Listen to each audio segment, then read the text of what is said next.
আল্লাহ না করুন এই বাংলার জমিনে আর যদি কোনো জালিমের কখনো জন্ম হয়, সে একই রাস্তা ধরবে। আজ আমাদের ক্ষতি করেছে, কাল আরেকজনের ক্ষতি করবে।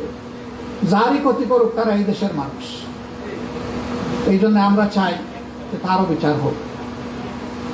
এই সরকারকে তাইলে বিচারের ভিতরে এইসব কাটাই দিবে না। এই সরকার বিচারের আয়োজন করে রাষ্ট্রের বিভিন্ন গুরুত্বপূর্ণ জায়গা যেগুলা আগের সরকার ঝামেলা সৃষ্টি করে গেছে, ধ্বংস করে গেছে, ওইগুলার সংস্কার সাধন করে তারা একটা সুষ্ঠু নির্বাচন দিয়ে জনগণের নির্বাচিত প্রতিনিধিদের হাতে ক্ষমতা তুলে দিয়ে তারা অত্যন্ত সম্মানের সাথে আপন জায়গায় তারা ফিরে যাবেন। এটি হচ্ছে এই জাতির দাবি। এই জন্য আমরা বলছি যে এই সরকারকে গুরুত্বপূর্ণ কিছু বিষয়ে সংস্কার করতে হবে। এই সংস্কারের একটা রোড ম্যাপ ঘোষণা করতে হবে।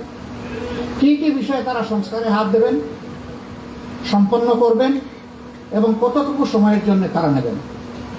এই জন্য রাজনৈতিক অংশীজন, সিভিল সোসাইটি, আরও যারা স্টেক হোল্ডার আছে তাদের সাথে আলাপ করে এই ব্যাপারে সিদ্ধান্ত নিতে হবে, রোডম্যাপ চূড়ান্ত করতে হবে। এটি হবে সংস্কারের রোডম্যাপ।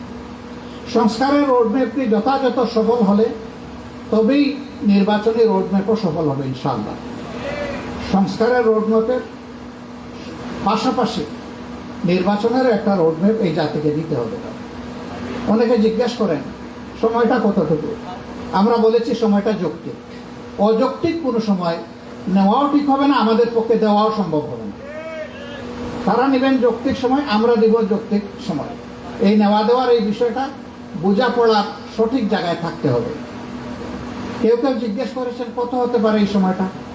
আমরা বলেছি যে সংস্কারের ব্যাপারটার উপরে নির্ভর করবে এই সময়টা কতটুকু হবে। আমরা এখনই সুনির্দিষ্ট কোনো সময় বলতে চাচ্ছি না। তবে হ্যাঁ, এটা বছরের পর বছর হওয়া উচিত নয়। তাহলে আগাছা জন্ম নেওয়ার সমূহ সম্ভাবনা রয়েছে।